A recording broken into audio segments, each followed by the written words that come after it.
Welcome to the top of the NFL. Today is like talking about the actual sport. Yeah, right. I tell you, when I get home on Sundays, catch the second half of the 4 o'clock, all of Sunday Night Football, I'm like, what is this? Yeah. This is amazing. It's a great sport. I actually really like If this. I don't have to watch the Jets, it actually is pretty Football's good. pretty cool.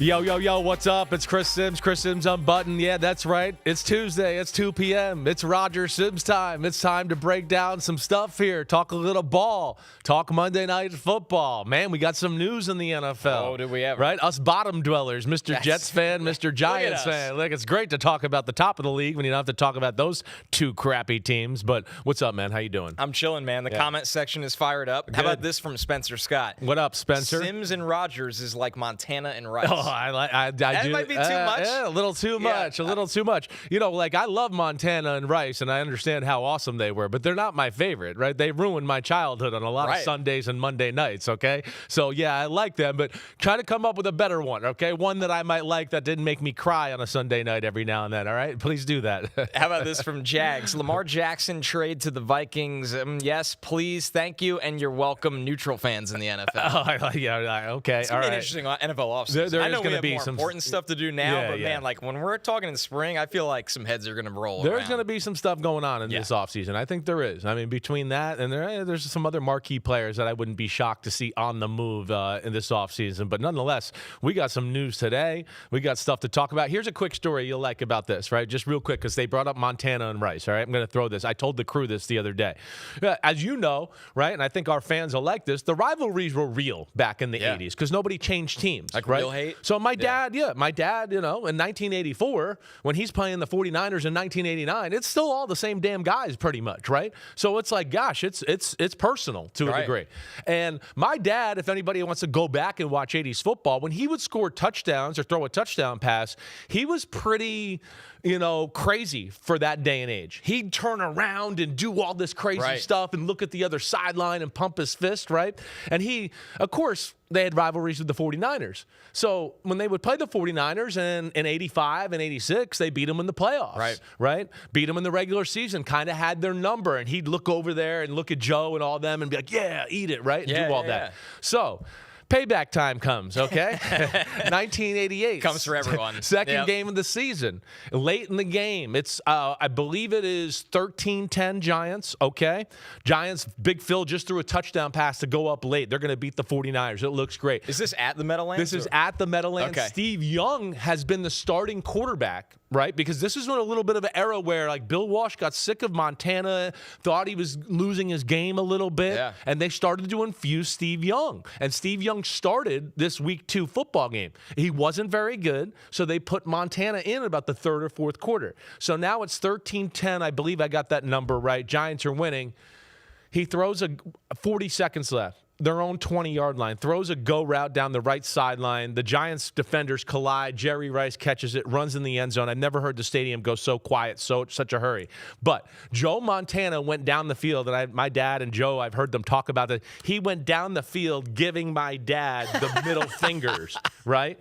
As he was going down the looking field. for him the on the camera never sideline? catches it. Yeah. If you watch the game in real time, you could see Joe's back, and he's doing something like this. But you wouldn't But you know. don't see the exactly right. So they've had some laughs at that. My dad and Joe my dad hated Joe Montana for his career. And then it got to the end of the career, and they started to love each other, and they became really good friends after the career was over. I was going to ask what it was like throw that out after their playing days together. where the respect factor kicks in. Definitely. Fully. And Joe worked with my dad at NBC. Right. Joe sent his kids to our house to spend time with my dad and my brother to throw the football, right? Which has been some funny conversations because like Boomer Esiason's like, wait, Joe Montana sent his kid to you to throw the football, right? So there's been a lot of funny things like that. Yeah, but what's up, everybody? We'll talk about ball now. I hope we start with a story like that at least like once a month. I love the throwback stories. I can give you some. My for football sure. memories start in the mid to late 90s. Right. So like all the 80s stuff I've seen is just stuff I've seen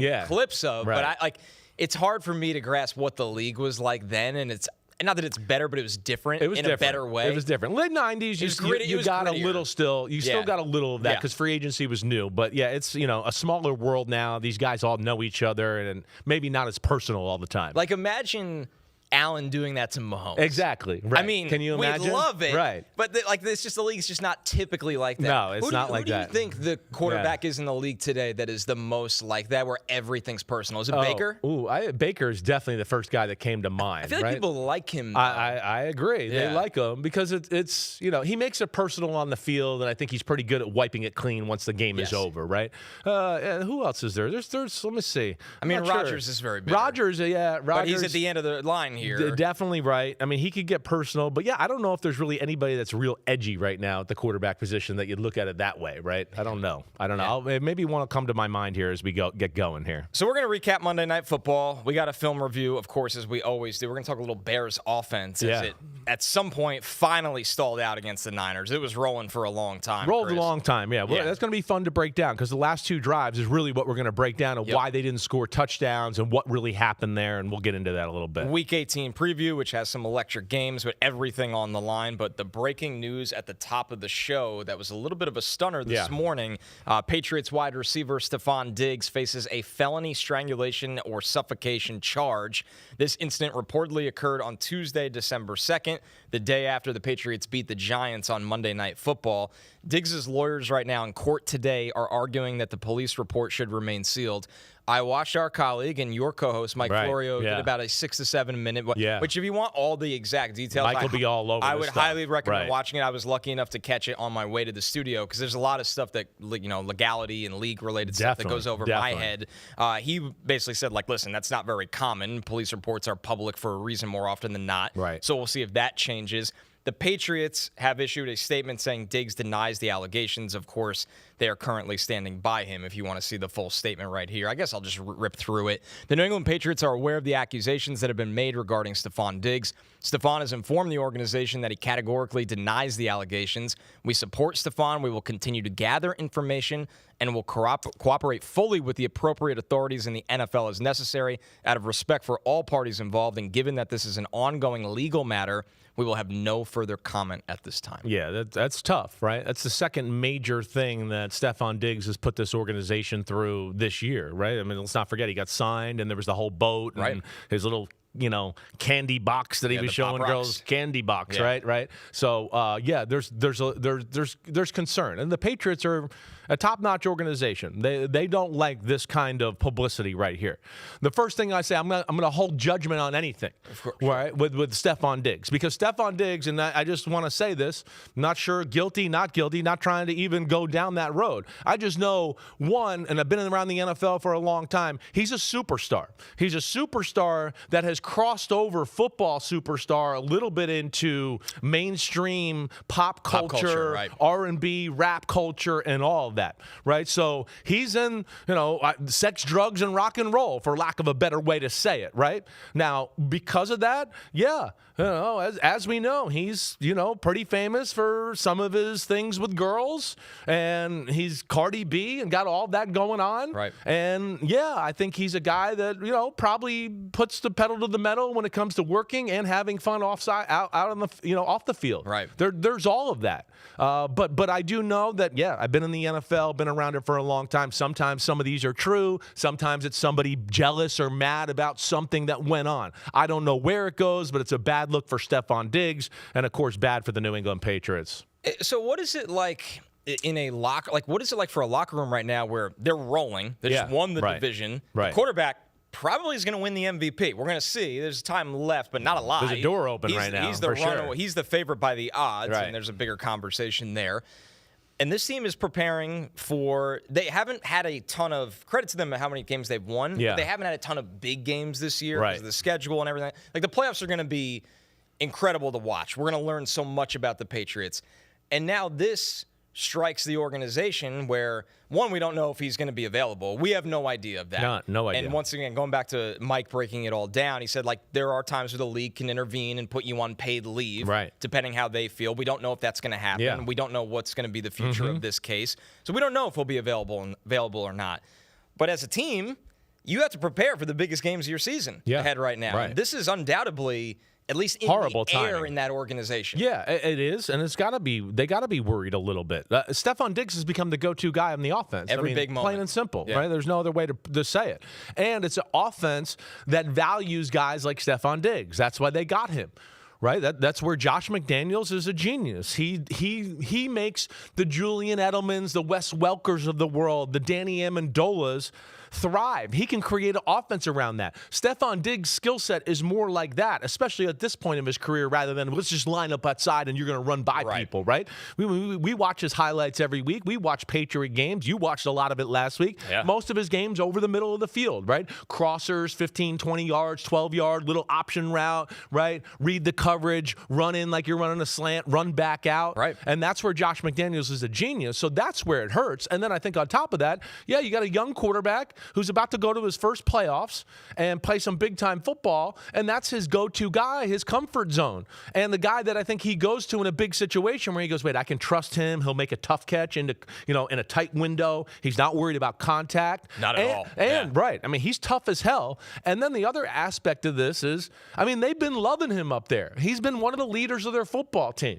Right? So the locker room's going to be okay with this because they're going to go, wait, it's the NFL, and stories like this, superstars, it happens from time to time. Okay? So there's not going to be judgment there. But the coaches and everything they're thinking about X's and O's, I'm sure they're panicking a little bit to go, wait, we might have to go in the playoffs. We haven't seen Kayshon Boutte out on the field a whole lot. It's almost like they're slowly phasing him out a little bit, or they don't like something about him. And now they're going to have to rely on some guys that like him, maybe that's not in the trust tree, and other guys use the tight ends more. Matt and Collins maybe is on IR. Mike Collins is hurt. That's big. And now you start to go, wait, we might have to trust the rookie Kyle Williams a little bit too here. And this isn't the time of year you want to be throwing a rookie into a situation, in the playoffs and go, hey, we want you to take Stefon Diggs' role. So that's where it hurts the New England Patriots. And we know that at the end of the day, it is a distraction. You could say what you want. Right. It is. I mean, they're going to be thinking about it. It's going to be the main topic in the locker room tomorrow morning. People will be whispering all around. And so, yeah, it's unfortunate for the Patriots that they got to deal with this right now, and we'll see what happens with Stefon Diggs. Yeah, and every podium, every presser, and every scrum. It's the first thing we're going to hear. Hey, how are you preparing for your first, your playoff game of the season right here? And instead, it's going to be, hey, how do you prepare with or without Diggs, this, that.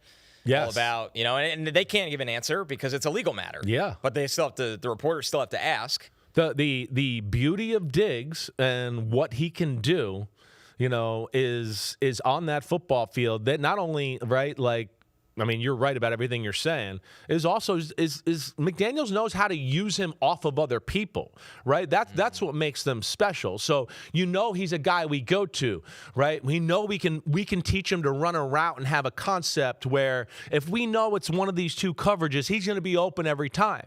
And then what happens is teams start to the down safety and the linebacker are like, oh, he's in the slot. Okay, you get him outside, I got him inside. And then all of a sudden, Josh McDaniels sneaks somebody behind you, and they're so worried about let's not let Stefon Diggs get a 7-yard completion, and then all of a sudden you turn around and go, damn, Hunter Henry got behind me and he got a 20-yard completion, right? That's where McDaniels is awesome. In his prime, his ability to use Welker and Edelman along with Gronk in the middle of the field and stress you out that way was really special. And that's, again, I don't think I'm saying anything, nobody doesn't know here. He's a damn good player. He's a leader, and he is by far the go-to trust tree guy on that offense right now. So this is an ongoing situation. We will, give updates as it goes along. Yeah, we'll see where it goes. PFT will as well. I will be shocked if something happens like commissioner exempt list unless more information comes out. That's what I would say. The NFL, as of late, seems to play the angle of we're not going to make too quick of a judgment here. We're going to gather the facts and try to figure it out a little bit. And a lot of times let the legal process play out before we get involved. For sure, right? Right. That's exactly right. They've had a few where they didn't do that way, but I think they've learned from that this is the best way to approach it. So like I said, I'd be shocked if he's suspended or exempt list or anything like that. It's been a loud day for the Diggs family. The Cowboys cut cornerback Trevon Diggs. Right. He was on a 5-year, $97 million extension from July of 2023. Tom Pelissero had an interesting tweet about this situation, though, from NFL Network. This has been, before you even go, this has been weird. Everybody knows that this is like they're on the outs, right? Yep. This is on the outs.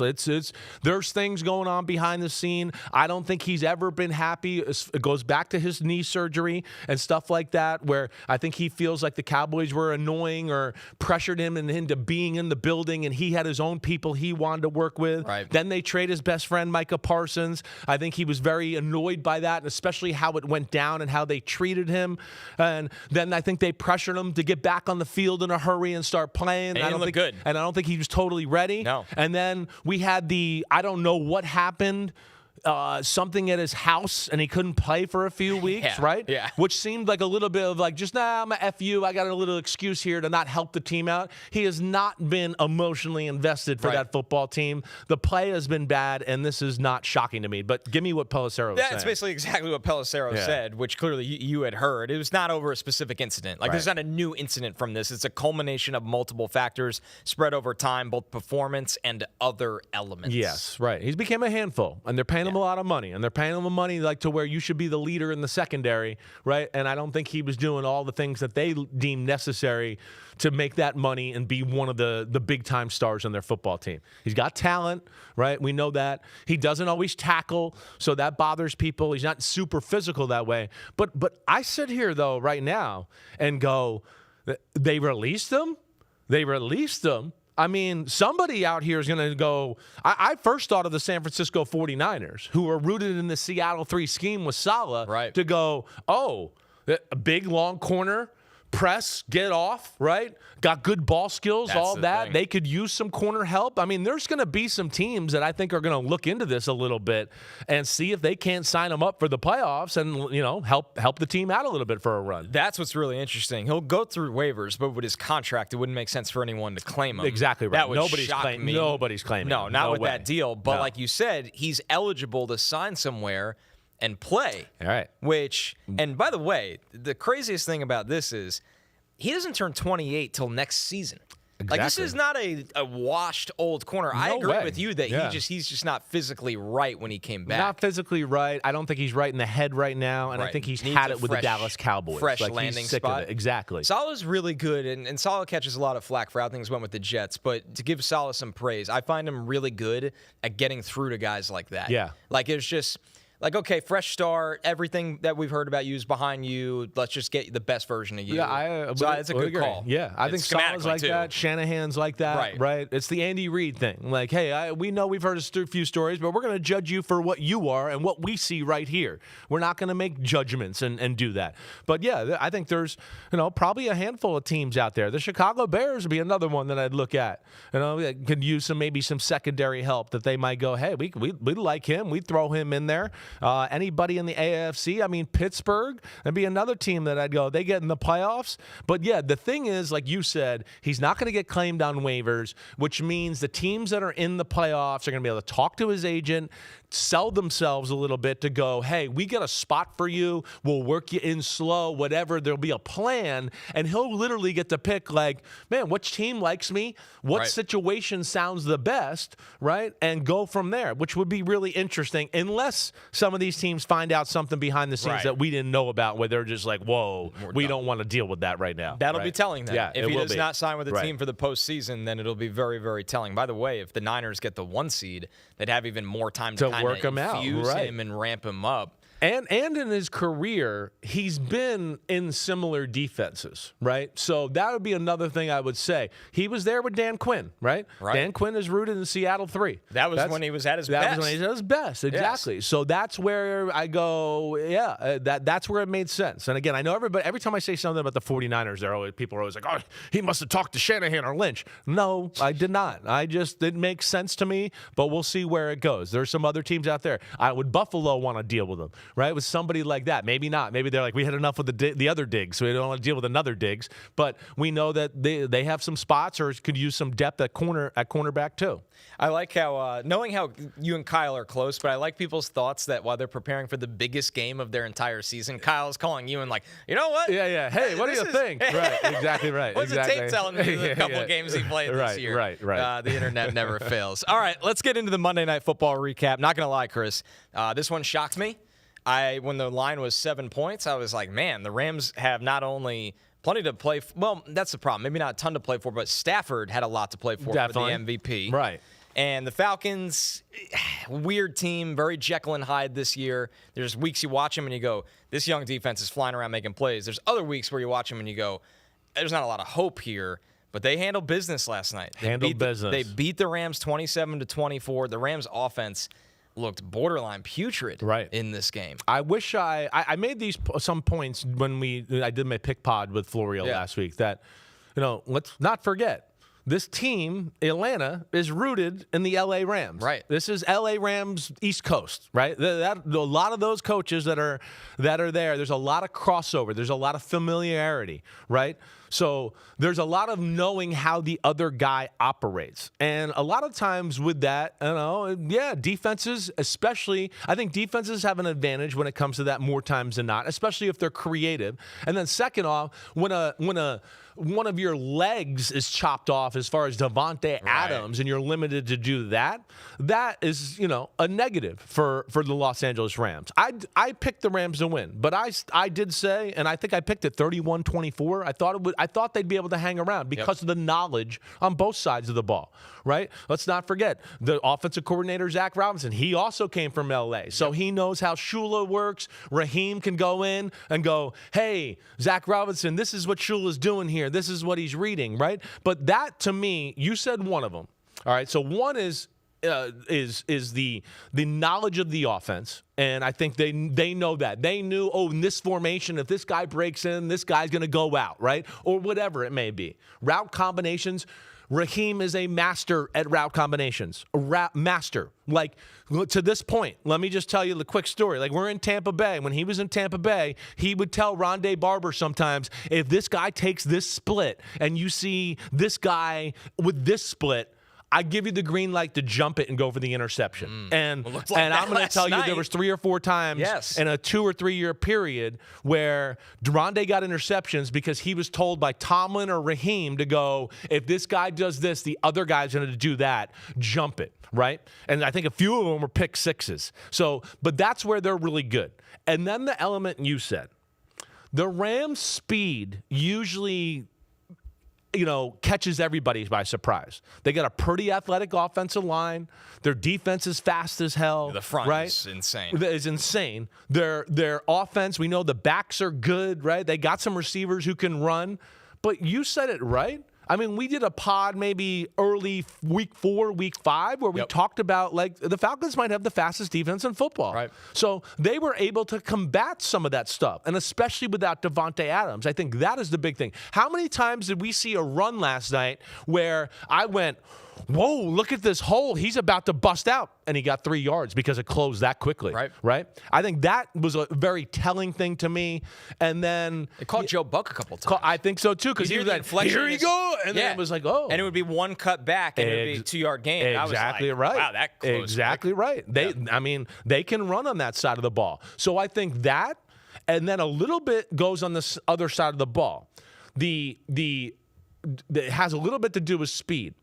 The Rams, one of the things we can look at is are they big enough up front? That's going to be a thing to a degree with them. Do they have enough real size, run stuffers, run pluggers, that kind of guy, right? They're more rooted in, we create chaos. We're athletic. We're going to do this and this and this, and it's going to mess up your blocking scheme. But here's where Atlanta, and this is where we always say it's a matchup sport. Atlanta's got an athletic offensive line.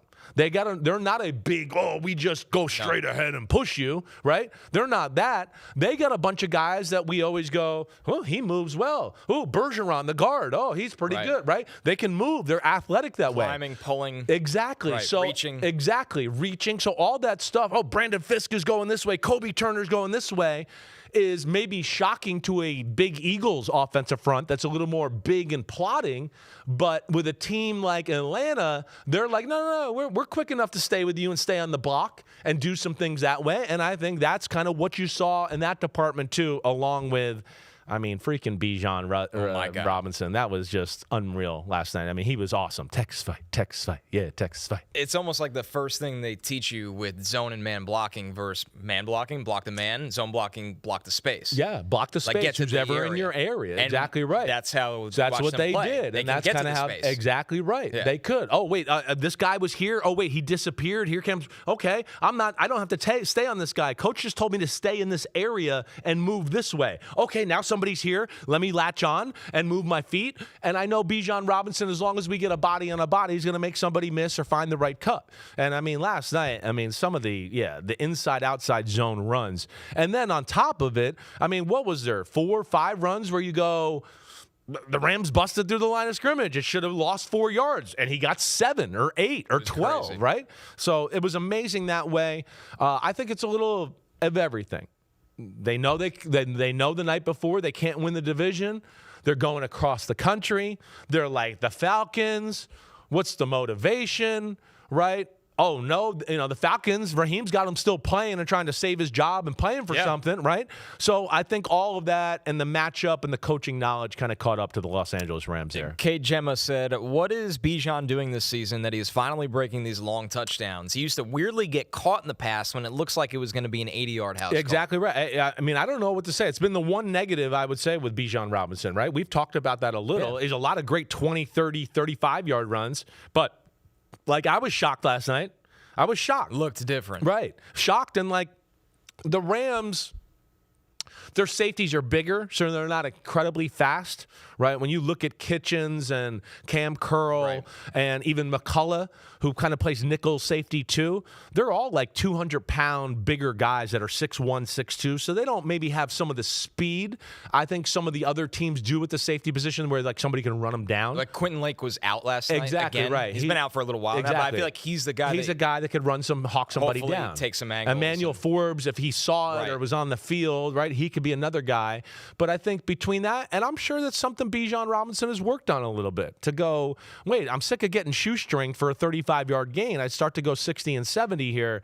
But, man, his ability to cut on a dime is about as special as you'll ever see. I think it's really – Barry Sanders is the only person I think that I've ever seen that can cut better than Bijan Robinson. And then when you see him take on contact after the cut, you forget how big he is. No doubt. He's in incredible shape. He's a specimen. He might be in the best shape of any running back in the NFL. He's right up there. Like pound for pound strength and speed and burst. He's gone to that, Tom Brady, Christian McCaffrey school of I'm going to take care of my body in every way. What are you doing? Teach me, blah, blah, blah. Yeah. And they become friends. And I don't disagree with you. I do think this year when I look at Bijan Robinson, I go, he just looks – I mean, last night I was sitting on the couch a few times and my wife even was like, damn, Bijan, he's got a lot – he's muscular. Ugh. Carved out of stone. Right? And then, he's handsome, right? And then you're sitting there like well, I know. And I go, yeah. And I go, listen, he's a smart damn kid too, right? I mean, he's well-rounded. He's not your typical NFL running back type of personality. No, that was one of the first things I thought when he was coming into the draft. Right. I was like, man, he is a pro at 20 years old. Pro at 20, like to the point where I wondered, like, is he tough enough or is he going to be a little soft? Like, he might be too nice. To play running right? Back? Exactly. Right. When you're running through people, no, you got that box check. But Dan, that was a big time game, big time performance, and and on top of that,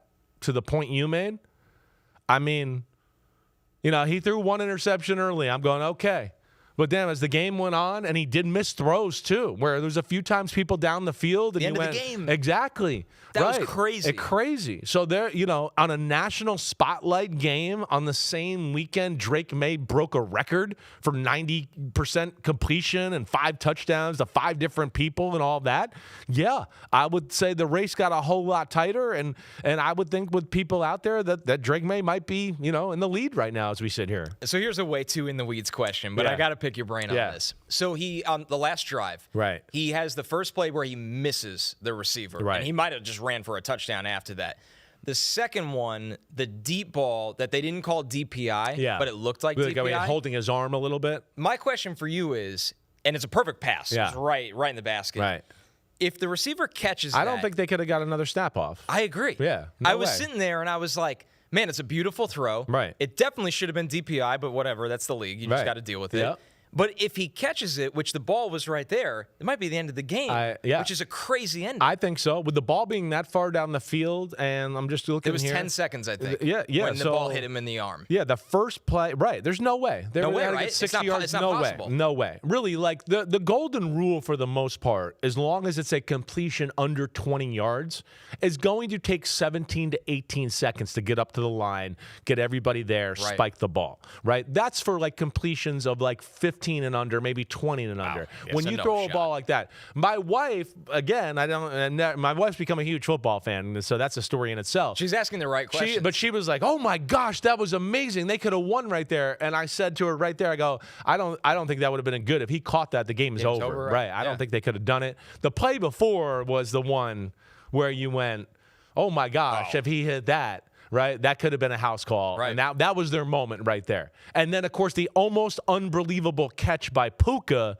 on the sideline, right, where great camera angle, good job by ESPN and everything there, where you went, oh my God, they're gonna have a chance to line up and kick the field goal, right? So I mean, it was a fun game to watch, and I'm happy for Raheem Morris. But yeah, the Rams are reeling right now, and I would think that now the Rams, what do they give a damn, about Week 18 here, other than we just would like to play a little good football so we could feel good about going into the playoffs. And McVay traditionally is Mr. Rest. I feel like multiple years this has come up, and he's always one of the coaches, and maybe it'll change this year because last night was ugly. He's a guy that goes, I just want to get us in healthy. Never plays preseason football. Right. He's anti any of that. So when I saw that quote, he said, the Rams starters are going to play Week 18, I was a little surprised by that, but I also went, well, what's that mean? Does it mean they're going to play a quarter?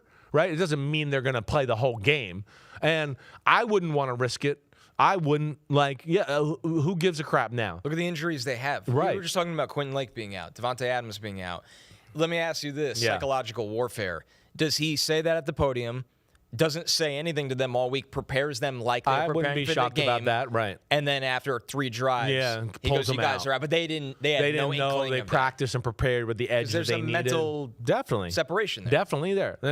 He's good at that. The only thing that you would want to play is just to go and, well, see, they don't even have the tiebreaker now, right? Do they have if the San Francisco loses this week, and now that the Rams lost, it doesn't matter. Right? They're locked into the 6. Right. Their conference records is not as good as San Francisco. They can be the 5. There's a road to being the 5. San Francisco loses. Wow, they could still be the 5, even with similar records. I'm surprised by that. Okay, so that in itself, I'll say, I'd still rather go to Carolina and be the 5 seed than have to deal with Philly and that defense. And I know the Rams aren't going to be scared of anybody. But it's not close, man. But it's not close. It's not close. It's not. And that's what I would. So that might be enough to make you play and make sure you get the W here, just so you don't have to deal with that. But the beauty of this is the NFL has screwed over the 49ers to where they're playing on 6 days of rest again, because they just did last week with the Indianapolis Colts. Right. So the 49ers are playing 3 games in 12 days as they get into the most important part of the season. Kind of crazy that the NFL did that to them. But they'll know Sunday, right? They'll know. They'll know. So they'll be able to play Sunday and go, wait, the 49ers lost. Okay, if we win, we can be the 5 seed. Oh, the 49ers won. All right, maybe not. Maybe we just play a few series and we get out and we get ready for the next week. They'll have that. I'm shocked. I don't know where I thought that was wrong there, but I thought that even if they lost, that the tie would go to the 49ers here at this point. I feel like I say this every year, but I feel like there's more pathways right now. Besides Packers at 7 is all I know. Right, that's the only thing. Packers at 7, right, locked in. But there are so many, as we were joking about how if Atlanta now wins next weekend, Tampa Bay's out no matter if they beat Carolina. Doesn't even matter. Doesn't matter. No. It causes a tiebreaker scenario that it benefits Carolina. Yeah, the 3-way tie, right, changes how things are broken down as compared to the 2-way tie. And that's where, it's crazy. I'm sure Tampa last night was sitting there like, are you kidding me, Rams? Are you really going to do this to us? So, they're going to be playing Carolina-Tampa Saturday blindly, not knowing what's going to happen, and then hope that New Orleans can go in and upset the Atlanta Falcons. Here's a weird stat from Atlanta, and part of it necessarily is you see the NFC South scenarios. We've gone over them. The Panthers win at the Bucs, or they need the Falcons to win for the Bucs. They need the Falcons to now lose and they need to beat Carolina. Yeah. So, and then we would have potentially an 8-9. And the way the New Orleans is playing right now, I mean, again, that's not a crazy thought. New Orleans has figured it out in a lot of ways. Right. And you might get lucky of Atlanta winning last night and, oh, hey, we're feeling good about ourselves, and you might catch them sleeping a little bit here. But so that's where, you don't know where the emotions and where guys' heads are going to be in these type of moments here. And, yeah, I don't think it would be shocking if New Orleans beat the Atlanta Falcons. Well, here's an ugly stat on the Falcons. Their last playoff appearance, 2017. Since then, they're 53-78. That's a .405 winning percentage when they're still mathematically alive. When they've been eliminated from playoff contention, they're 12-4. That's insane. That's insane. Wild. Yeah, and I think Raheem might be saving his job. I would hope so. I don't think Arthur Blank wants to fire him. It's not, it's never a good look like Joe Buck and Troy Aikman talked about last night, where they hired a firm to come in and figure out what's going on in the organization. Now, I don't love that in general, because first off, who's coming in from the firm? And the NFL business is different than any other business in the world. There's not like a correlation. So is there somebody that works for this business that knows NFL football, or we're going to sit here and evaluate it like we do like it's Microsoft or whatever else? That's not the way the world works. So your owner and everybody else can be misinformed completely with people that just don't have a freaking clue with how football works and how it operates. And that's what it would worry me if I'm Raheem, and I would say the same thing to Arthur Blank if I saw him going, well, who are these people? Tell me who is coming in the building and acting like they know how football is supposed to work. So yeah, it's a weird way to go about it. There's not any history when organizations have done it that it significantly fixes anything. Right. I'm serious. Like, you could look into the teams that have done it. There's if never you're been a do turning that, point. Hire an old GM who was the man at one point, or a coach that has been, and bring him in to be, somebody that can look over things and oversee things and go, hey, I noticed, for the last 3 weeks they kind of do this, and I don't think that's the right approach. Whatever it may be, right? I think that's always a good thing. We saw like Tom Coughlin do that for the Jaguars at one point, right? Somebody that's been there, won, and knows how it's supposed to be done. That's better than hiring some firm that doesn't really know football. Well, because they can call back to their processes and times that it worked, but more importantly, times that it failed. Exactly right. Where a firm, like you said, they're just kind of operate in a general way. Yes. Of like, well, in business, this projection does this, and it's like, no, football is a different beast. It's a different animal. This is the problem I always hear when the business side of football operations interfere with the football side of the operations, because I think the business side always wants to have their hands. Right. Because the football side is viewed as the fun side of it. Yeah. And that's where it gets ugly for organizations. Unfortunately, like the Falcons right now, that haven't been in the playoffs for a long time. No, exactly right. And it's disappointing. I'm an expert on this, by the way. Well, it's disappointing. And I think we're not wrong, you're not wrong in saying that this team is more talented than what they put out on the football field. Just what we saw last night. Right, so we'll see where it goes. But they got some pieces, and then if they can get Michael Penix healthy in the offseason and add a few more guys here and there, Atlanta has the right pieces to build on and become something dangerous next year. And one of those players, got to give some love to Xavier Watts. 2 picks. Oh, my gosh. 5 picks this season. The third-rounder from Notre Dame, man. He is a classic free safety. Ball hawk. Instincts. Yes. He knew the routes better, and this probably goes back to your point about Raheem to open the whole conversation. I'm really happy for Xavier Watts. I really liked him. I know there was some overthinking with him. Total overthinking, because he wasn't crazy explosive. And I'm even guilty of a little bit going, I wish it would. But the other thing I've seen that's gotten better about Xavier Watts is more physical, too. Yes. I mean, he shows up and you go, damn, who was? Oh, that was Xavier Watts? Whoa, he didn't used to do that at Notre Dame. So Atlanta's got some guys that, we've said it. James Pierce every week shows up right now. I mean, he has become phenomenal. I love Xavier Watts. We know Jesse Bates is still damn good. A.J. Terrell's really good.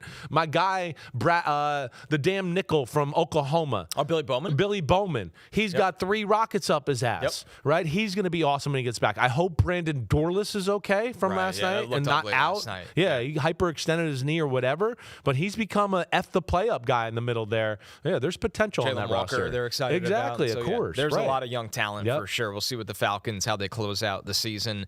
All right, so we showed the NFC playoff scenarios, how the things stand with the NFC. It'll be fascinating to see how the Falcons could potentially kind of mess up how the NFC South finishes out. A quick addition, Chris, of what's more likely. Looking ahead to that NFC South showdown that we keep talking about, Panthers 8-8, the Bucks 7-9. What's more likely? Tampa Bay has more rushing yards than Carolina, or Bryce Young has more passing yards than Baker Mayfield. Wow. The context here is Week 16, the Bucks ran for 169. Right. The Panthers ran for just 101. Right. Although the Panthers averaged more on the season, 122 to 113. Week 16, the passing yards, Bryce Young threw for 191. Baker Mayfield only threw for 145. But on the season, Baker averages 218. Bryce Young averages 183. I'm going to go with Tampa Bay has more rush yards than Carolina. I just can't trust the other one. And these down weeks. Right. And then another week here, and that's a dicey one, as we know.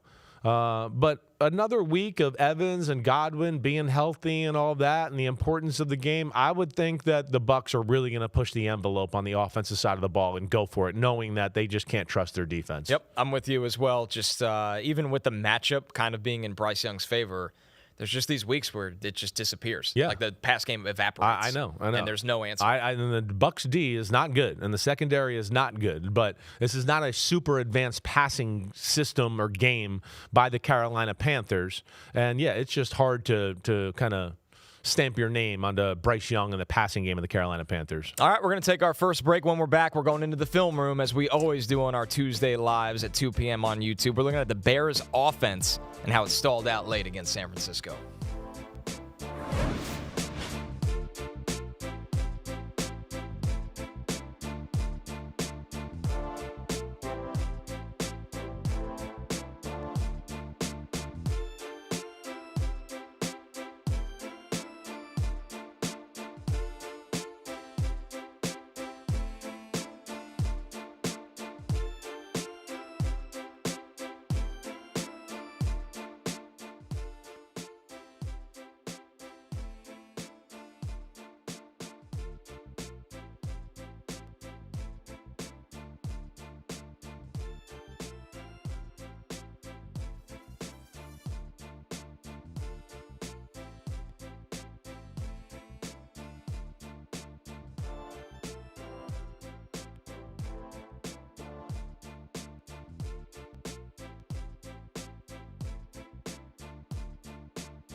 DraftKings Sportsbook is an official sports betting partner of the NFL, and new customers can bet $5 and get $200 in bonus bets if your bet wins. Download the app and use promo code CORNERBACK when you sign up.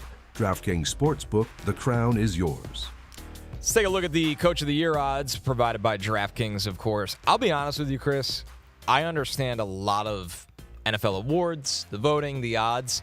This one, every year, I can never wrap my head around. It's 2 week to week, first off. It's 2 week to week, Yeah. and I don't understand how Ben Johnson is 40-1. Yeah. I'm not saying he should be the favorite, but 40-1, while Mike Vrabel's minus 130, Mike McDonald's plus 700. Like, what did Ben Johnson have to do? Not lose a game? I guess that basically, right? Yeah. I mean, that's what it looks like. Everybody just, kind of to this day and age, we definitely have become a little bit with the MVP and the coach of the year thing, a little bit like the team's got to be the best team in football or you can't have the award. If you're not one of the 2 or 3 best in the league, and I just don't agree with that always. And that's not the way it always was in the NFL. But yeah, Ben Johnson, that's crazy that he's that far down. I understand it. I understand Vrabel being there. I got no problem with that. Sure. Totally. I don't think anybody has done more with less than Shanahan this year. I agree.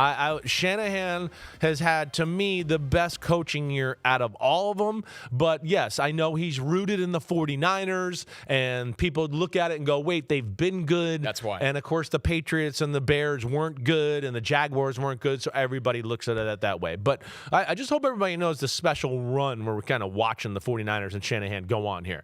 Okay, first year in the NFL, not good. They trade for Jimmy Garoppolo after they're going 0-10. Second year in the NFL, Jimmy Garoppolo gets hurt in like week 3 or 4 in Kansas City, right? Torn ACL. Season's out the door, right? Next year, Super Bowl. Next year, miss the playoffs. Next year, go NFC Championship game. Next year, go to NFC Championship game with a different quarterback. We went from Garoppolo to Brock Purdy. Purdy hurts his arm against the Eagles. Next year, back to the NFC Championship game and the Super Bowl. And then last year, you missed the playoffs. And here we are this year in a soft rebuild where they have a chance to be the number 1 seed. It's kind of insane what they're doing right now. It's gotten overshadowed because of what the Chiefs did and a little bit of what the Eagles have done, and that they haven't won a Super Bowl. But this is a special run, and Shanahan is, of course, as good as the league has to offer at head coach. One thing I don't agree with, but I do understand what the award is. You can be a victim of your own success and reputation. Definitely. His reputation is so high and his expectations are so high that he's not viewed as the favorite for this award because they're like, it's Kyle Shanahan. We expected him to be good, but we didn't expect Mike Vrabel year 1 with New England to be this good, or Mike McDonald with Seattle. So that's something that I don't love with the award, but it absolutely stands. I think hearing you say all of that, like if Kyle Shanahan wanted to be the first head coach to ask for $30 million a year, the 49ers are worth $9 billion. Yeah. You're the face and the reason the operation runs as efficiently as it does. He's making a lot. I know how much money he's making. He's making a lot. Good. All right. Because not $30 million. No, I know no NFL coach does. Right. I look at NFL coach salaries sometimes and I'm like, listen, not to like fight for millionaires, but it is funny when you put in the evaluation of the franchise and that they are the most important person in the organization. Exactly right.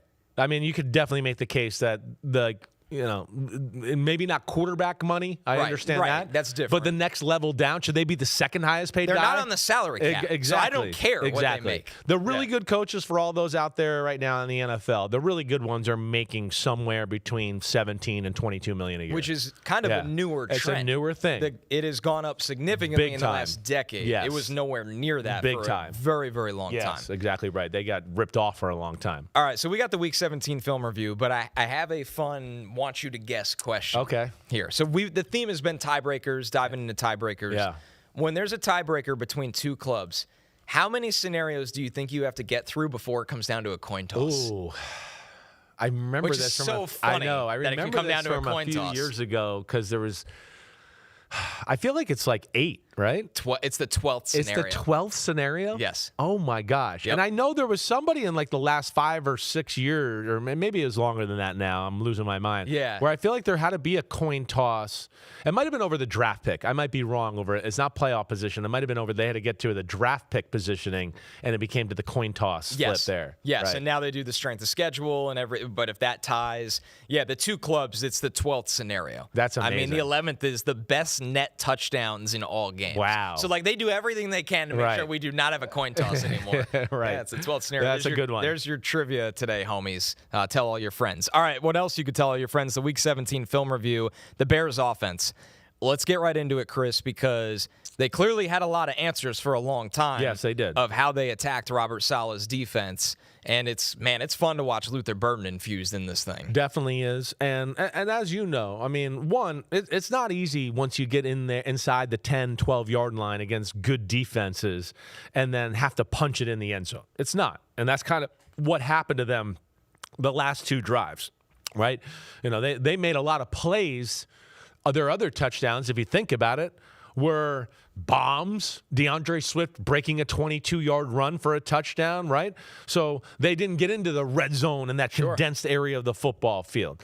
But yeah, there were some things there where they messed it up a little everywhere. We can blame Caleb, we can blame the offensive line, right? We can blame some of the receivers maybe, but nonetheless, it was there. We'll break that down. Regardless, that was an incredible game by Caleb Williams. And it was an incredible game by Ben Johnson and Shanahan. I mean, you know me. I mean, I think they're the masters of the sport on the offensive side of the ball. And I think you saw my notes. I wrote at one point, I went, Ben Johnson, just like Shano, I call Shanahan Shano, all right? Just like Shano, knows how to break rules of a defense, right? They understand defense. So they understand, wait, once we get them, if I can just get them into the defense or two that I think they're going to play, a really good offensive play caller and quarterback run the right play and they know the coverage. I don't give a damn how good you run the coverage. They're going to find a way to expose a rule and put somebody in a bind that's going to break the rule of the defense, right? And I think that's what you saw on both sides of the ball consistently through the night, which is why we had such awesome plays and just big plays and surgicality and everything like that. And to your point of that, it feels like that's why so often you hear everything starts with a run. Yeah. Because doesn't the run force you into the scenarios that you might not always want to find yourself in? Exactly right. Even if you're not efficient with the run, but you always hammered home this year, like sometimes you got to be stubborn with the run. You got to be stubborn with the run to show them you're going to be stubborn, to get them to play the defense that maybe they don't want to play, that you're dying for them to play because you know you can expose it if you just get them going that way. And Shanahan's also a guy, he'll waste a play every now and then, right? I mean, we've talked to he'll run a play in a formation in the first quarter and do some things and just run the ball up the middle, but he's really looking at the coverage and going, wait, did they do what I think they're going to do here so I can call the play I want to call in like 3 plays, right? That's where he's a master. And yeah, so his knowledge, and Shanahan, like his dad, like Bill Belichick, like a very few people in the NFL, could coach both sides of the ball. Shanahan could coach the defense, right? I bet you Ben Johnson could too. I don't know him well enough to know all of that. But yes, I think that, Shanahan, his dad, could do that when he was in Denver in his prime. And like Bill Belichick, the Patriots and the New England offenses were rooted in Bill Belichick telling them how to attack defenses, right? That's where Brady and McDaniels became so awesome, because Bill would go, when I play this coverage, I don't like when teams do this. And Josh was like, oh, okay, you play this, they don't like that. Okay, we're going to screw that over. And that's where the really good offensive minds do it right there. So let's jump into it. Yeah. Starting with the Luther Burden 35-yard touchdown catch in the first quarter. Chicago trailing 14-7. Well, I feel like we just got to show this because I want to show everybody some code cracking here a little bit, okay? And this is code cracking. We're going to get in this formation. We've seen they've playing us in quarters in this formation a little bit. And this is what this is going to be. It's going to be quarters coverage. The 2 safeties, you see them deep, right? We got a corner at the top who's lined up over Cole Kmet. And within this formation, because there's 3 receivers down here at the bottom of the screen, what happens with teams that play quarters a lot of times, they tell the backside corner, hey, in this formation, you kind of got your guy man-to-man, right? So that backside corner at the top of the screen that's going to cover Cole Kmet, he's going to take him man-to-man, even though it's a zone defense. Right. All right? And then the safety at the top of the screen, who's on the 25-yard line, okay? With this formation, right now he's looking at Caleb Williams, but you see how his body position's almost turned to the 3 receivers on the bottom of the screen? His rule in this formation is to the inside receiver that crosses to me, I have him coming towards me. I take him, okay? And within that, what Ben Johnson is going to do with Colston Loveland coming in motion here, number 84 at the bottom of the screen, he's going to come in motion. Okay, let's go to the next shot, Pete. And the next shot, you see Loveland. Okay, look at the safety at the top of the screen. See how he's eyeing the whole pack? He's like, wait, which guy's coming to me? And when there's 3 receivers opposite to me, I've been taught I have to take the guy that comes across the field, because that's what teams run in these formations a lot. So within that, he sees Colston Loveland running at him right now a little bit. And, okay, so now he sees that and he's going, okay, wait, he's crossing. He's going to do something here, but he's mine. I gotta take him. You can see that we got Luther Burden and I believe Devin and DJ Moore here running next to each other in front of Colston Loveland, okay? All right, so you have that. Now, what you're going to see, and you can go to the next picture here, Pete, Colston Loveland's going to sit down at the 25-yard line. See what he does? And look at that backside safety. He's going, wait, that's my guy kind of here. I got to match up with him. But Ben Johnson's like, yes, please match up with him. Right. He wants him to sit on because it, right? Yeah. Look at what they're doing to the safety in the back end there. Jair Brown, number 27's like, wait, I got two guys coming at me. Right. I got two. I don't. What do I do? Right. Lemon Noor on the bottom of the screen here. He's going, wait, they've taken me out. I can't even get involved in this here because of the way they've run this formation and the route combination. So now they got two guys attacking Jair Brown, number 27. DJ Moore's going to run the in cut. Right? Because they're going, wait, pick your poison, Jair. Which one do you want to take? You want to take the in-cut, or do you want to take the post by Luther Burden down the middle? Because we gave some eye candy to your backside safety, and now you have no help over here, and you're screwed. So within this right now, he's a little bit like, wait, I want to jump the in-cut, but damn, I'm just right now, Jair Brown, number 27, saying, my backside safety's not there. I guess I'm going to have to get back there and stop him. Yeah, so let's go to the next picture. The next picture, you see he's catching the ball in the end zone. He could have thrown to either one here. If he threw to DJ Moore in the in cut, he would have scored two, right? But it was an incredible throw. Like we talked about yesterday, flat-footed from the 46-yard line. He throws the ball 5 yards deep in the end zone with basically a flick of the wrist. His arm is shockingly amazing. But I just wanted to show some of the code cracking that goes on. And then on top of that, I just want to make the point of Caleb Williams used his feet and legs throwing the ball as well as I've ever seen him in the NFL. He has a tendency sometimes to drop back and to just sit there flat-footed. And then because his arm is so gifted, he just goes, I'll just laser it in there. In this game, he was taking 5 steps, hitting it, taking hitch steps, doing all the things that you want your quarterback to do. And I think that's why you saw him be more consistent and surgical at times, moving the ball down the field. And that was really encouraging to watch. All right, so let's keep it rolling here. Yeah. Chicago had a 1st and goal at the 10. They settled for a field goal. Right. Chicago had a 1st and 10 at the 13 with 26 seconds left, and they ran out of time. Right. So we'll get into that. Yeah, right? What happened in this situation? So it's 35-35, right? And they're at 1st and 10 on the 10-yard line, like you said, 6:52 left in the football game. It's hard to score down here. I mean, usually Shanahan and Saleh don't take chances down here. They play umbrella defenses. Let's keep our guys in the back end and let them see everything. All right, so the first play, they're going to run a bootleg because, hey, they're the Bears. They run the ball well. And on that, too, they know if they get Caleb Williams on the edge, like here, he's a double threat, right? Okay, this is the Caleb Williams. This is my problem with him here. First off, he's going to throw to Colston Loveland, as you see right there on the 10-yard line. What I want to say is you're letting the defense off too easy here. You're too damn good here. You're too damn good to let this defensive end right here, 91, which I don't want to say his name because I'm going to mess it all up, all right? You can call it out here. Either way, this is where you got to be Mahomes or Josh Allen. You can't let the defense off the hook here and try to throw the ball fading away into the flat as you see people bearing down on Colston Loveland in the flat. Like, you know as a quarterback, wait, I'm going to throw this ball. I mean, he's going to get tackled immediately. This is where I want to go next level Caleb Williams. If I was his quarterback coach, I'd go, hey, man, like, make this guy jump up in the air with a pump fake, make him miss, and attack the line of scrimmage. Keep your eyes up. Maybe you run. But really, the play is for DJ Moore, who you see on the 1-yard line on the hash, the bottom hash here. He's going to be open. But this guy got on him just a hair quick, and he settled where I want to go. Yes, Sam, I don't want to. Thank you very much. Yep. Thank you very much. So that's 91, who's about to jump here and bat the ball down, and I'm going, Caleb Williams, you're too damn good. Make him miss, attack the line of scrimmage, run, or if you don't run, if you just make this guy jump and reset, you're going to have DJ Moore in the back corner of the end zone wide open for a touchdown. I thought that was one time where I'm being picky. Right. I'm being picky, but I'm difference in these games. I'm expecting a lot from a guy that I think is one of the most talented people in the sport.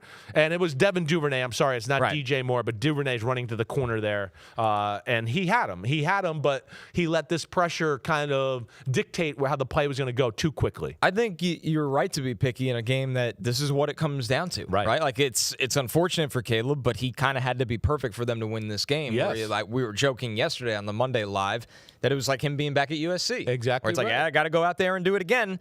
So this is the drive once again that they settle for the field. They go up 38-35, and then the Niners are going to answer and go up 42-38. So the second down, we have a little inside screen where he throws an underhand to Monangai, right? And they kind of got it. They got it, but I don't know if the right guard or the right tackle, somebody messed up in what they were doing. They didn't let the defensive tackle go down the field and go after the quarterback, right? You know how that play works. Like, hey, I'm acting like I'm blocking you, but I really want you to beat me and go to the quarterback so we could throw it right behind you and run an inside screen. Well, they messed that up. They didn't let the guy go. They get nothing there. So then it becomes the third down, right?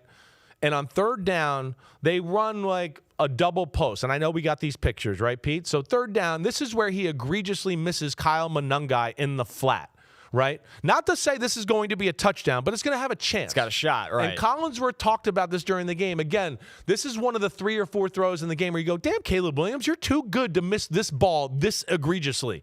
That the ball goes 4 feet over his head and almost gets intercepted. I mean, but you see the space here, and you want to know why it's hard to score in the 49ers and touchdowns down here? Look at this. They got 7 guys in the end zone. So there are not many windows. And you could see they ran double post, right? But nothing's there. They're all over it. Monangai's there. If he hits him, he's going to be one-on-one to make somebody miss. And maybe get to the one, maybe get in the end zone. He'd have a shot. But he'd have a shot. That's all I'm trying to say. Right. They closed quickly, but with his contact balance, he always has a shot. Exactly. If he makes one guy miss, then it's going to be him and middle linebacker going to be hitting at the 1 yard line and seeing who can drive each other into the end zone, right? But here you go. You see the ball up in the air, too high.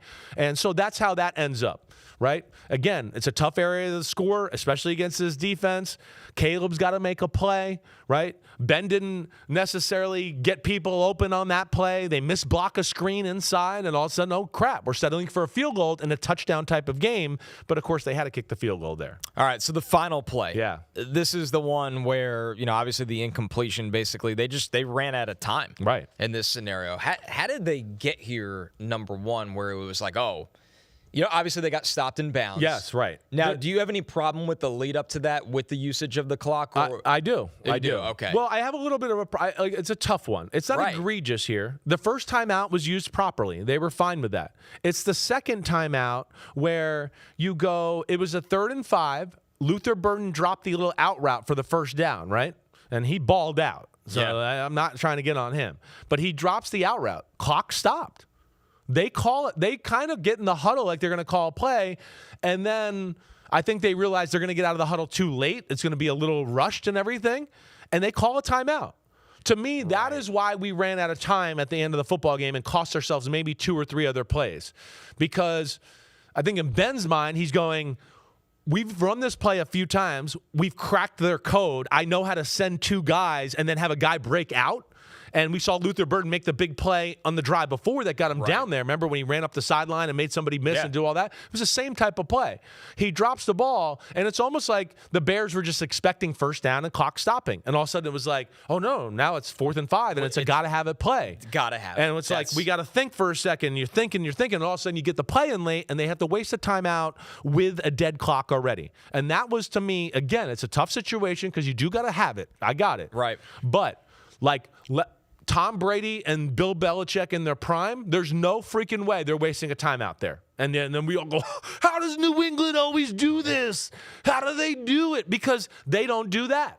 Yeah. And that's young coach, young quarterback, right? They're getting better, but that hurt them right there. It's a little damned if you do, damned if you don't. Exactly. Because when I was sitting there watching it live, I was like, God, I hate taking a timeout there. But then I was like, to be fair, I'd rather make sure I get this play. Know. That's right. And I have enough faith already in Ben Johnson. I'm like, I know he has a 5-yard play here. Like, I know he does. But, man, this is going to really stink. It's going to sting. If they need this timeout. Exactly right. I guess his thinking, and this is me just assuming, was I need to get us ready for this play. I know we're going to get it. I also know I have the play in the end zone. I don't need 3 plays in the end zone. And they didn't, to be fair. And that happens. Right. It just happens in the sport. Like, you're not always going to have that level of efficiency. No, but you're exactly right. It's easy to it's really hard to talk about today because imagine they didn't get the 4th and 5 because the operation was a mess. Weren't we criticizing the Packers for this a couple weeks ago? Exactly right. There's times where you go, and they got to that point on the play clock where it was like, it's going to be a mess. They're going to rush. It's too big. Don't do it. Call a timeout. All right. My thing is just that I think when Ben Johnson and Caleb Williams a year from now, and we might be going, the Bears are the best team in football, and they win all these situations like this, they'll be able to run those things perfectly. But I knew in real time, I went, oh, you can't waste a timeout here, because I knew once they got inside the 10, 12-yard line, it was going to be tough sledding. Right. It's going to be hard just to find one play to score against the 49ers, and that's what we saw. So that leads to, again, them getting down there, and that last play of the game, let's break it. Look at this is the final play of the game. Obviously, 4 seconds left, 2nd and goal. It's game on the line. This is where I believe Shanahan's amazing in managing games. And the 49ers are usually, most teams in football, when we get in this situation, what do, Connor? They usually go, we're going to blitz. We're not going to let the quarterback have all day. Yeah, just make him We're get not the going to ball do out. that. Just get him out. Get it out. But, like, against a guy like Ben Johnson, that's scary. Because, it's like, whoa, he might have a play, and we got so many people at the line of scrimmage. He picks somebody, whatever, blah, blah, blah. Look at the we're stack. Exactly right. The stack at the top, I would think, is to do exactly what you're saying. Exactly. So you're worried about it. Shanahan's going, wait, this guy reminds me of me. He's going to have something if we go crazy. Right. Okay? So, off of that, they're going to rush 2 people. They're going to drop 9 and rush the 2 DNs. And within that, the Bears mess up the pass protection. The left tackle, Trapilo, right? Yep. From Boston College, 3rd-round pick, I believe.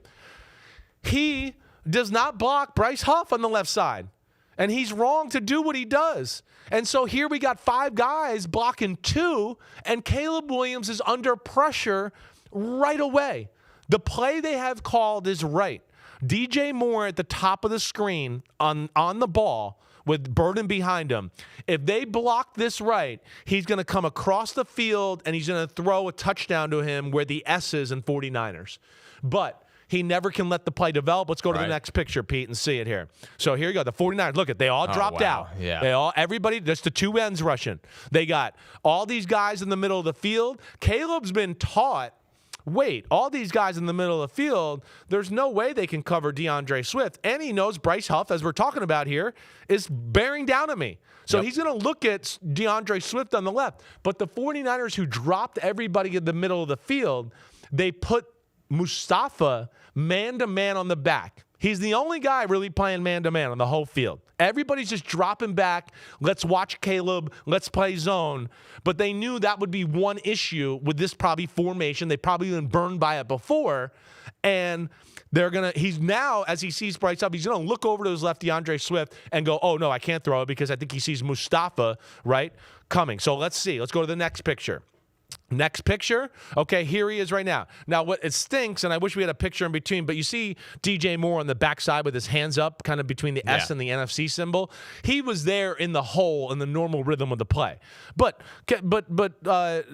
Caleb couldn't wait for it. He had Bryce Huff coming out. So he makes Bryce Huff miss. Now, everybody is going to look and go, wait, he's got Colston Loveland in the back of the end zone, right? Chris Collinsworth pointed this out after the game.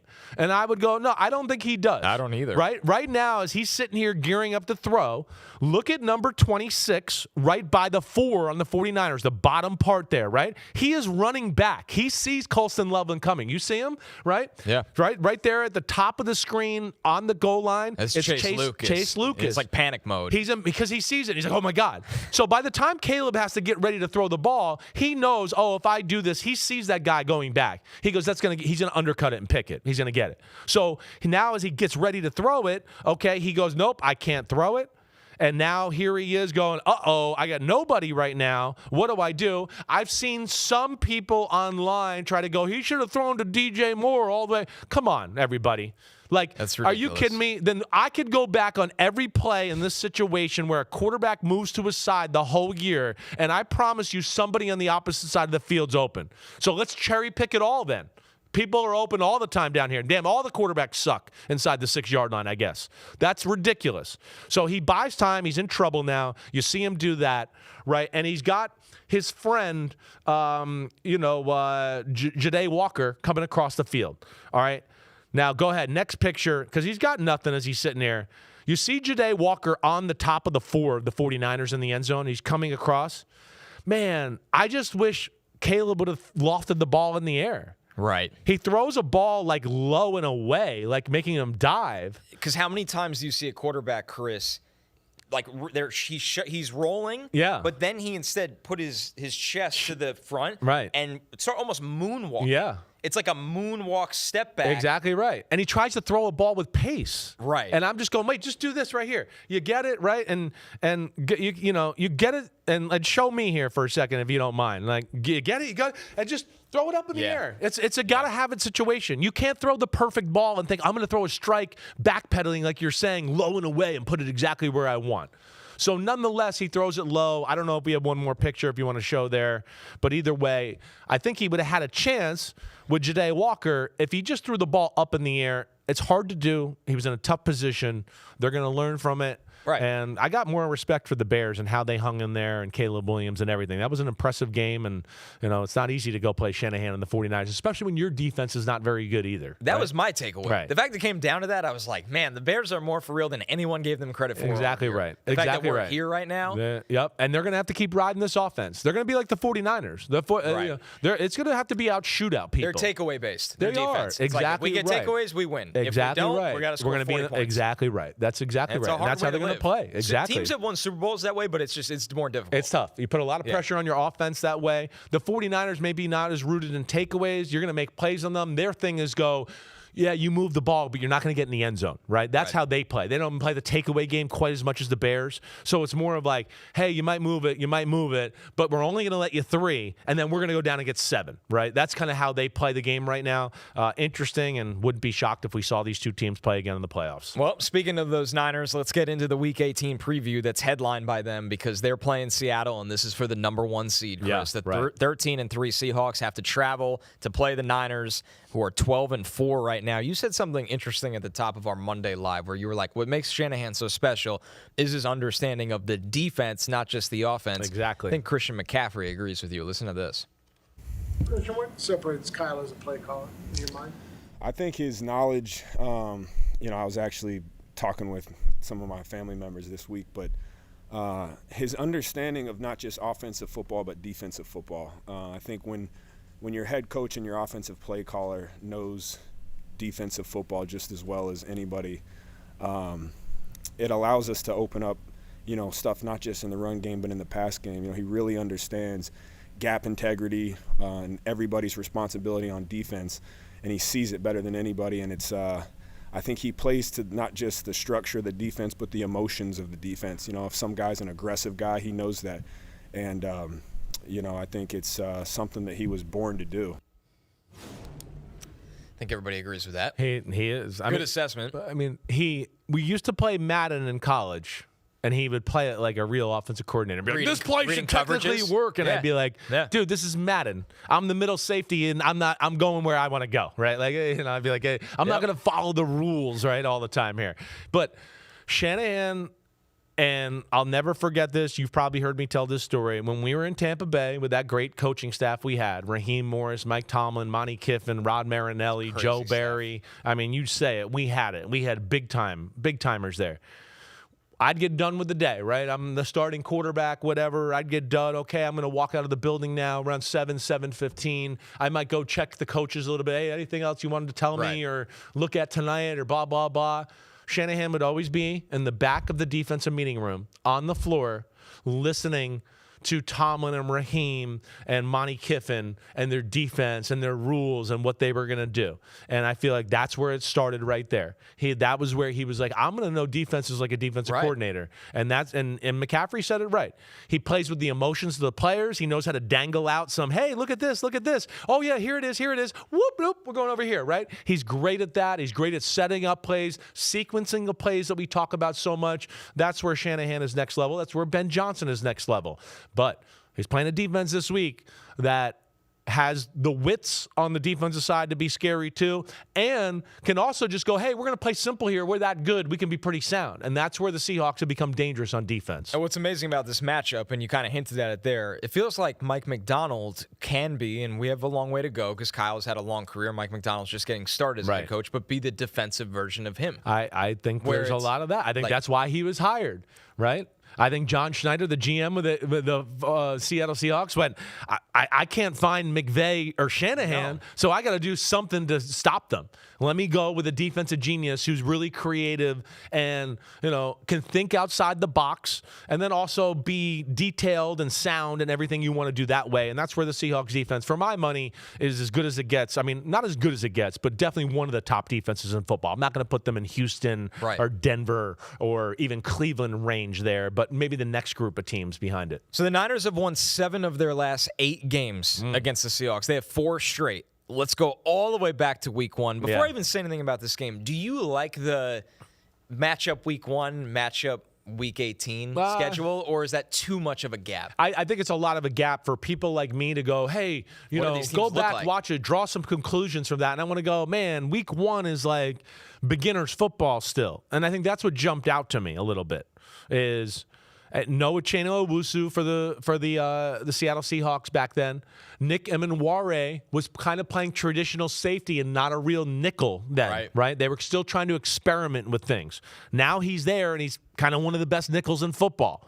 So he's already that way, right? The 49ers were pretty healthy to start the year in that game. So they're not missing anything there. But I will say, yes, I don't love that. You can go back maybe and look at a few things if you're a coach to break it down. But you're going to, as the year is going to go on, you're going to go, hey, week 1 in our report, we had if we do this, they'll do that. And then you're going to start dissecting stuff and go, well, they don't do that anymore. They've changed their approach, or somebody gashed them, and now now they're doing something different. So when I look at it, and because I watched Carolina versus Seattle too, just to get a comparison and go, like, let me just see, right? Definitely more complex what they're doing right now. Definitely more defensive sets and formations and things they're doing there. Also, with that, way more communication now compared to then. Then it was like, hey, we're playing Tampa 2. Oh, they motioned. We're playing Tampa 2. We don't really care. Right. Now they're in this formation, and they see a guy go into motion, and the secondary and the linebackers are all like, yeah. They're making all these calls, and they're going to switch the defense. So that's where it's going to be a different thing here as far as Shanahan and what he gets from Mike Macdonald and that Seahawk defense. Yeah, this is going to be an amazing chess match to watch. Just to kind of go back to that week 1 of what happened, the Niners won 17-13. George Kittle exited the game in the second quarter with a hamstring injury that caused him to miss some time after he had a touchdown in the first quarter. Jake Moody missed a chip shot in the second quarter. That's right. And then he had a field goal blocked in the third quarter. Yeah, that was the start of the end for Jake Moody. Seattle lost 2 fumbles in late the fourth quarter. That's right. Right? Seattle. It was a close game. This is a really close game. Seattle 4th and 1 from the San Francisco 19 with less than 4 minutes left. It's tied 10-10. They kicked a field goal to take the 13-10 lead, and then Brock Purdy went 6 for 6 for 67 yards on a game-winning touchdown drive. Yes, and that's where you look at that and I go, the Seahawks will not be that simple this time around if that scenario comes about. And also within that, and here's a different part of this, which is crazy. Oddly enough, because the 49ers were more healthy and they had their quarterback of their defense, Fred Warner, the 49ers right now, I feel like, are just getting back into, we can play all our defenses now. We trust our middle linebacker and Bethune to be the quarterback and get everybody straight and do all that because they've been simple. Even the Colts game, they were simple. And I think they realized, Ben Johnson, we can't do that or we're going to get screwed. We got to start, pushing the limits here a little bit. Now, oddly enough, I would tell you that for the last 6 or 7 weeks, they've been less complicated than they were in week 1 where they were doing a lot because they had all their guys. And they were going, hey, we're good. These guys know how to do all these checks. We're all good here. So they almost became more simple to now where it feels like they're starting again getting back deep into the playbook with some of their calls and some of the stuff they do. Well, and to that point, the guy that closed out this game was Nick Bosa. Exactly right. With the strip sack. And he's not there right now. I mean, that's their closure. They got their 2D tackles, but their defensive ends are not there. There's no Mykel Williams. There's no Nick Bosa. There's no Fred Warner. Right? They didn't have Mustafa then. They got him now, so that's a good thing. Sure. Right? But, yeah, nonetheless, this is a game where, again, there's knowledge.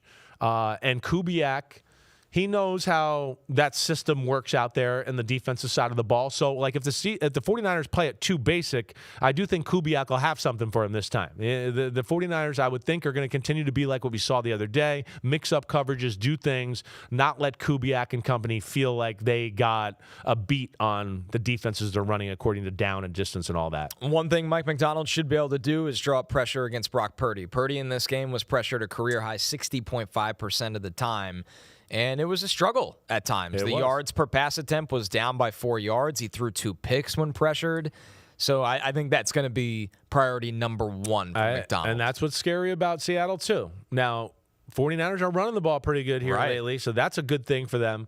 But what's going to be scary, for the 49ers here is that, this Seahawks pass rush, these dudes, they can get after it. They can get after it, and they also have good blitzes where they can expose protection a little bit.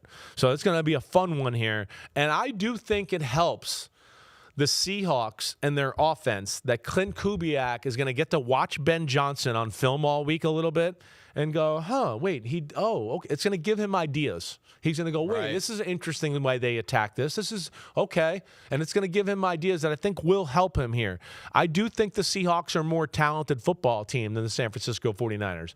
But the 49ers coaching is as good as it gets. Yep. And it's not, the talent gap's not by so much that the coaching, being at home, their big game, culture and the fact that they've played a lot of big game football all favors the 49ers and their experience that way. Every big game now Sam Darnold plays in, love it or not, the story becomes, can Sam Darnold win? Exactly right. Now he's won a big game this year, but now can Sam Darnold win the game this year before the playoffs?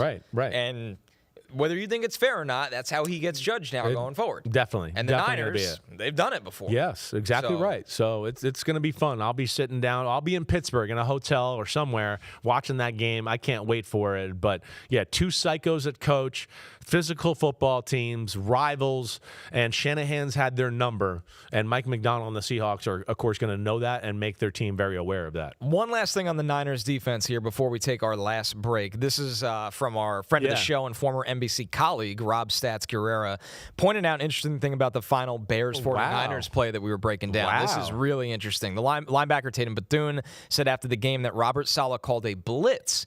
As we showed you guys, he had the 2 wide rushers, and then they dropped 9. Right. Bethune said that Saleh called a blitz, but he and D. Winters actually backed off of it.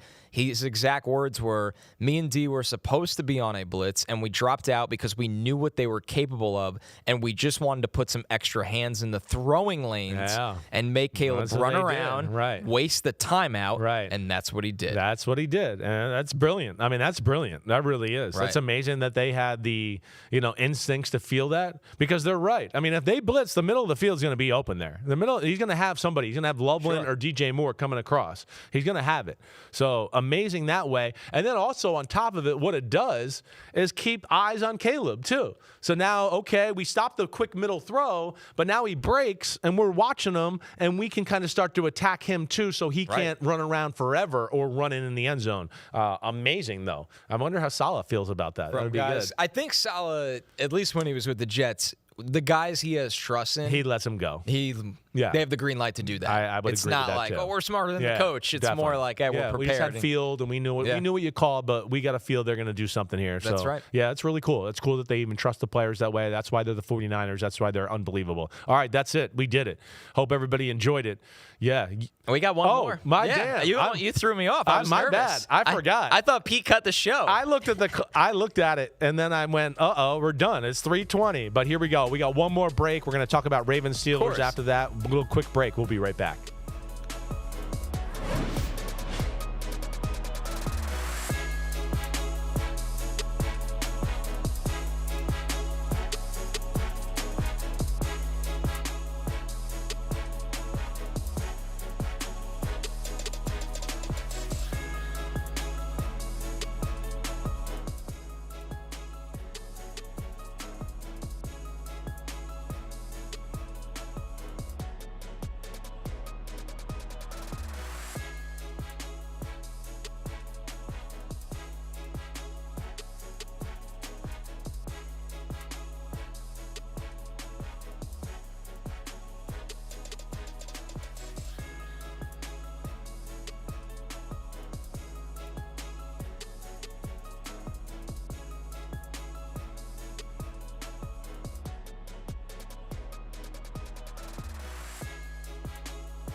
Despite the rumors, we are back. One last segment.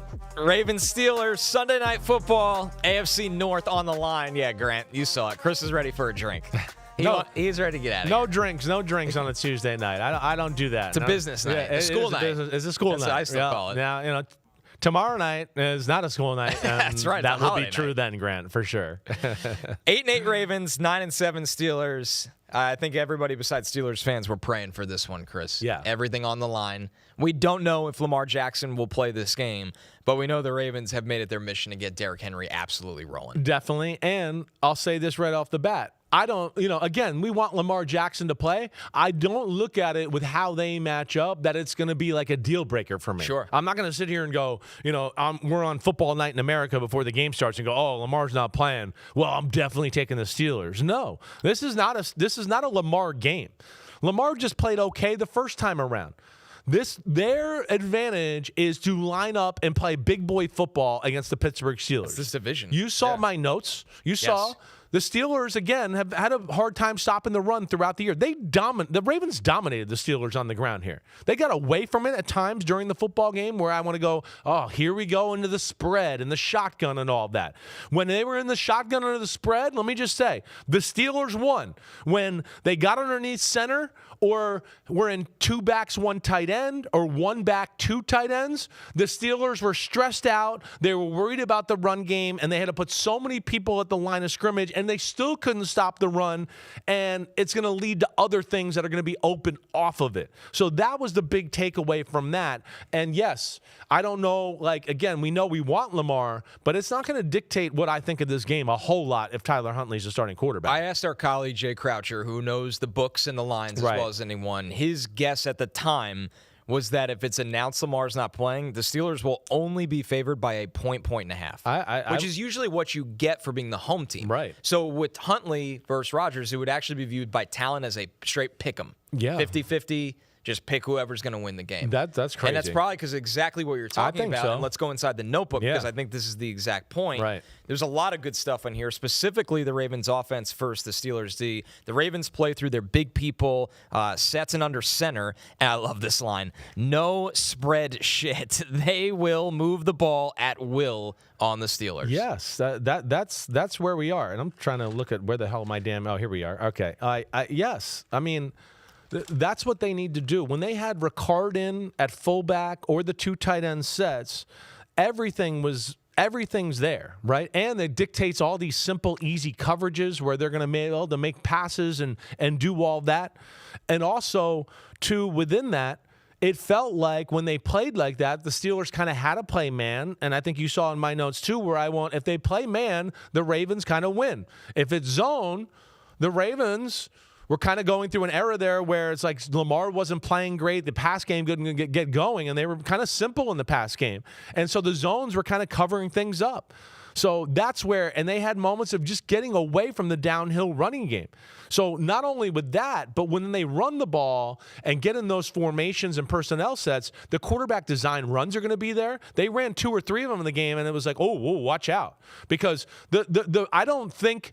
The Steelers can't stop the run unless they crash T.J. Watt down the line or Highsmith down the line and do that. And that leads to Lamar keeping the ball or fake the run to Henry. Now I have a pulling guard in front of me. Which Huntley could do. Huntley can do that. Right. Exactly right. So that's where I look at that, and I just hope that the Ravens don't fall into that trap of getting in the spread because I look at them right now and still think that they're at their best when they play power run football right now. And then on the other side of it, your emphasis on the Steelers just relying on big plays and the Ravens really needing to protect that, but that the Steelers couldn't do much other than a couple of those plays. The Steelers, the game was 5 plays.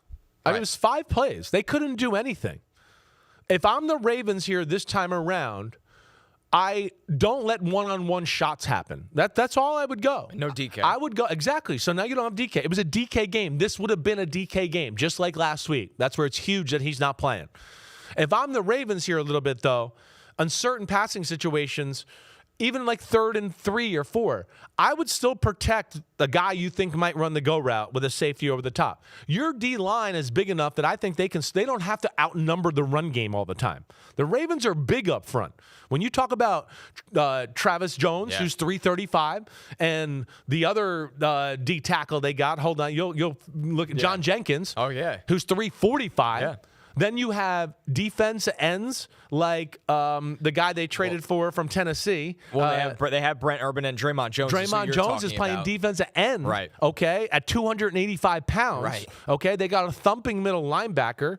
Right? Kyle Van Noy is 260, 265. So they don't need to, we need guys in the box to do this and stop that. That's where DK is really going to hurt the Pittsburgh Steelers. It was bomb to DK for the first touchdown drive, bomb to DK that sets up the field goal to make it 10-3.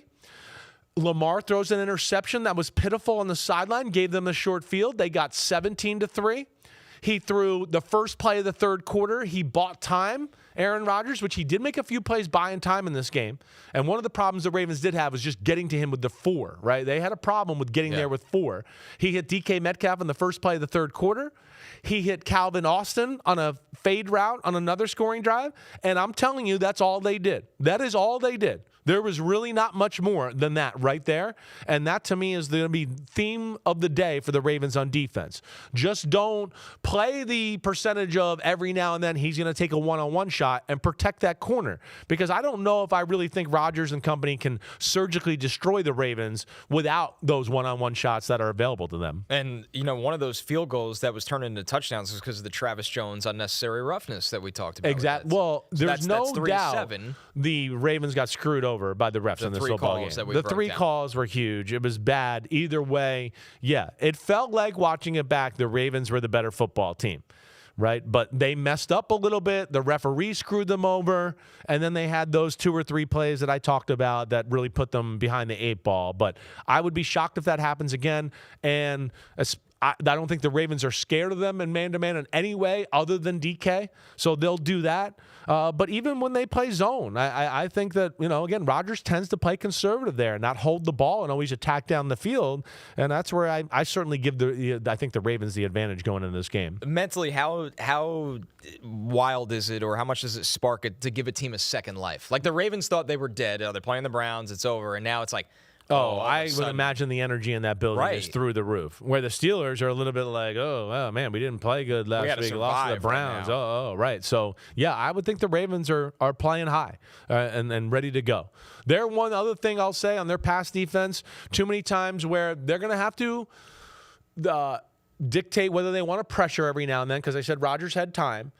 And in the zones, like I told you, nobody is open. But what they messed up a bunch of times, so his other big completions were they dropped so back far in zone, he just threw the ball to the back or somebody underneath, and he ran 12 or 15 yards. And that's just like the middle linebackers, the nickelbacks got to be aware of that in the second time around. Well, you will be there, as will the entire FNIA crew. It's going to be awesome, man. What an atmosphere. I can't wait. It's going to be great. It's going to be cold as hell, I'm sure. But tune in, Football Night in America, Sunday night. We'll be there. The whole crew for one of the games of the year, Ravens, Steelers. Who wins the AFC North? You know where to find us. You the man, as always. Thanks for driving the ship. And tomorrow, it's a weird week. It's Wednesday. It's the Picks Pod. So there's no more. It's not going to be me and Connor on a Wednesday tape podcast. This is going to be me and Florio tomorrow breaking down the games, everything you need to know for the Week 18 and all the action. Hope everybody enjoyed the show. We appreciate the engagement. You know where to find us. Subscribe, rate, review. Peace out. See you next time on Chris Simms Unbuttoned.